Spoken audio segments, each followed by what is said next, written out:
اپنے صدقات اور عطیات MTJ فاؤنڈیشن تک پہنچائیں۔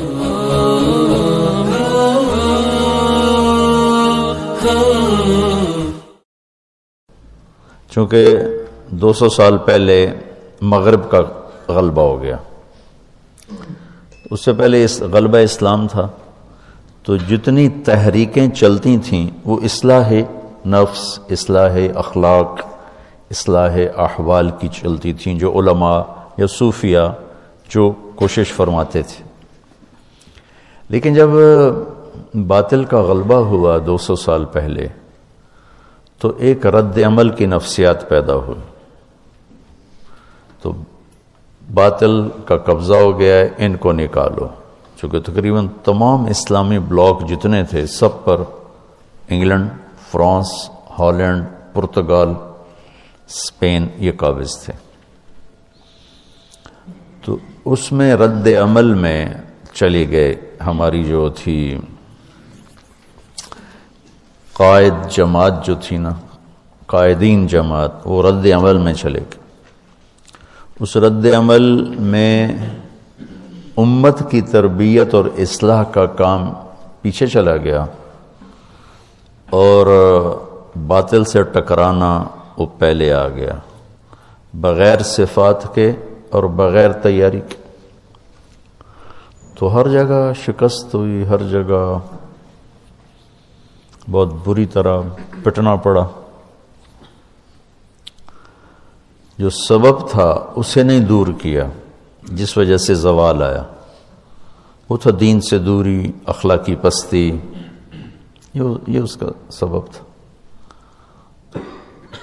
اس کے ازالے کی بجائے ان سے ٹکرانا شروع کر دیا، تو ہر جگہ ناکامی ہوئی۔ پھر جو یہ باطل مغرب نے جو ملکوں کا قبضہ چھوڑا، وہ دوسری جنگ عظیم کی وجہ سے اتنے کمزور ہو گئے تھے کہ وہ قبضے برقرار ہی نہیں رکھ سکتے تھے۔ 1940 سے 1945 5 سال وہ جنگ رہی۔ فرانس کا کتنی دنیا پہ قبضہ تھا، کتنا بڑا ملک ہے۔ جرمنی نے صرف 5 دن میں پورا فرانس قبضہ کر لیا، صرف 5 دن۔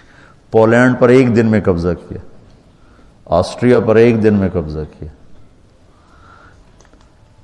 تو جتنے ملک دنیا پہ راج کر رہے تھے ان کی جئی تئی پھیر دی جرمنی نے، یہ گھنٹوں میں فتح کیے۔ تو وہ اس قدر کمزور پڑ گئے کہ انہیں ان ملکوں پہ قبضہ رکھنا ناممکن ہو گیا۔ تو وہ چھوڑنے پر مجبور تھے، تحریکوں نے باعزت چھڑوا دیا کہ بھائی چلو بھائی آپ کا مطالبہ بہت زیادہ ہو رہا ہے تو ہم جا رہے ہیں۔ یہ بات کبھی بھی نہ جاتے، کون چھوڑتا ہے اپنی مقبوضہ جات چیزوں کو، کون چھوڑتا، اس قابل نہیں رہے تھے۔ لندن کھنڈر بن گیا، پیرس کھنڈر بن گیا، ہالینڈ کھنڈر بن گیا، جرمنی نے تباہی پھیر دی۔ انہیں لحاظ صاحب رحمۃ اللہ علیہ کہتے تھے انہیں نکالنے کی محنت نہ کرو، ان کے بعد آنے والے ان سے بھی برے ہوں گے، کیونکہ یہ ہمارے بزرگوں کی سزا میں آئے ہیں ان کے گناہوں کی وجہ سے۔ ہمارے گناہ ہمارے بڑوں سے زیادہ ہیں، جو ان کے بعد آئیں گے وہ ہمارے گناہوں کی سزا میں آئیں گے تو ان سے زیادہ وہ برے ہوں گے۔ وہی ہوا ہے۔ خیر مضمون دوسری طرف چلا گیا۔ یعنی سیرت سے استفادہ کرنے کے لیے صرف بھئی یہ حدیث میں آیا اتنا کافی نہیں ہے، تاریخ کو پڑھنا ضروری ہے، نہ چیزوں کو محل پہ نہیں رکھ سکیں گے۔ قرآن کا، سیرت کا، تاریخ کا، محل وقوع، جغرافیائی ماحول عرب کا، یہ ساری چیزیں سامنے ہوں۔ یہ ہماری جہادی تحریکیں کیوں تباہ ہوئیں اور اسلام کو بھی بدنام کیا، خود بھی تباہ ہو گئے، نام و نشان مٹ گئے کہ بس قاتلوہم، ایک آیت سامنے آ گئی، بس شروع ہو جائے اور اپنوں کو ہی ذبح کرنے لگے۔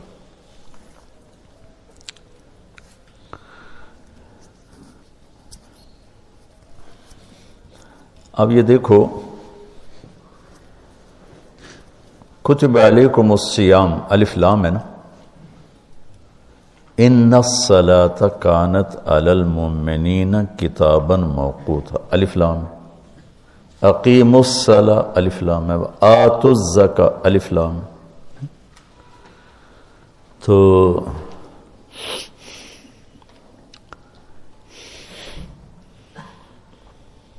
فمن فرض فیہن الحج الف لام ہے، ٹھیک، اور دوسری آیت کیا ہے، وَلِلَّهِ عَلَى النَّاسِ حِجُّ الْبَيْتِ، تو معرف بالاضافہ ہے، جتنے فرائض ہیں نا یہ معرف ہیں، معرفہ ہیں، ٹھیک، اور معرفہ متعین ہوتا ہے، نکرہ غیر متعین ہوتا ہے، ٹھیک، تو کتب علیکم القتال الف لام کے ساتھ، ہر بندگی کو نماز نہیں کہتے، ہر خرچ کو زکوٰۃ نہیں کہتے، ہر بھوکا رہنے کو روزہ نہیں کہتے، 2 چادریں پہننے کو حج نہیں کہتے، ایک مخصوص شکل ہے، ایسی شکل جو اپنی پہچان کروا دے، اس لیے تو اس کو معرفہ کہتے ہیں۔ تو قتال پر بھی الف لام ہے، ہر کلاشن کو اٹھانے والا جہاد نہیں ہے، نہ قتال ہے، اس کے لیے کیا شرائط ہیں، اس مضمون کو علامہ عز الدین نے بیان کیا، پہلی دفعہ قلم اٹھایا ہوں، یہ 7ویں صدی کے عالم، اور بہت خوبصورت، الف لام یعنی معرفہ کی صفات شرائط پوری کر کے ہوئے نا، ایسے تو نہیں جو کھڑا ہو جائے۔ جب یہ عوام کے ہاتھوں میں گیا، نماز ایک انفرادی فریضہ ہے، عبادات انفرادی فرائض ہیں، یہ جو جہاد بمعنی القتال یہ حکومت کے جھنڈے کے نیچے کیا جاتا ہے، عوام اسے نہیں کرتے، عوام کے سپرد ہوگا تو یہ نتیجہ نکلے گا جو نکلا ہے۔ ان جہادی تحریکوں نے کیا، اپنے آپ کو ہی مٹا دیا اور ایک خون ریزی کی فضا قائم ہوئی، اللہ نے اس سے نکال دیا، اس کا فضل و احسان ہے۔ تو ضعف کے زمانے کے احکام اور ہوں گے، قوت کے زمانے کے احکام اور ہوں گے۔ لارڈ کلائیو نے 3000 کے ساتھ سراج الدولہ کی 50,000 کی فوج کو شکست دی،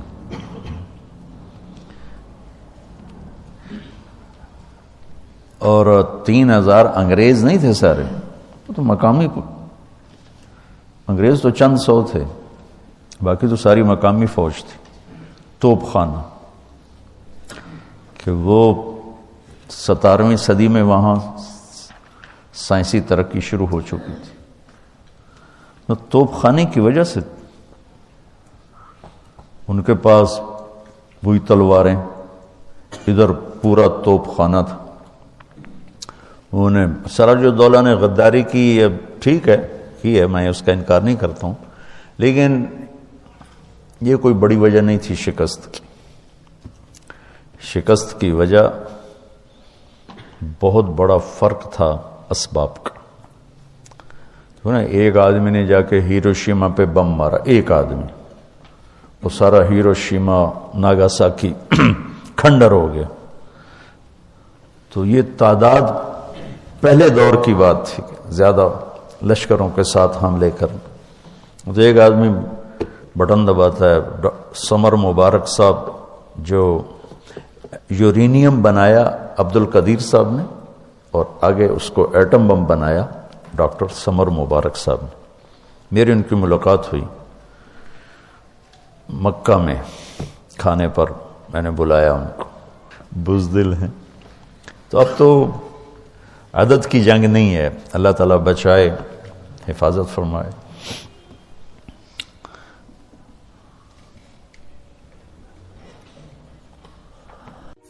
کیا آپ چاہتے ہیں اپنے اور اپنے پیاروں کے لیے نیکی کا کبھی نہ رکنے والا سلسلہ؟ تو مدد کریں بہترین صدقے سے اور دیجیے پانی کا تحفہ ان کو جو اس نعمت سے محروم ہیں۔ اپنے صدقات اور عطیات MTJ فاؤنڈیشن تک پہنچائیں۔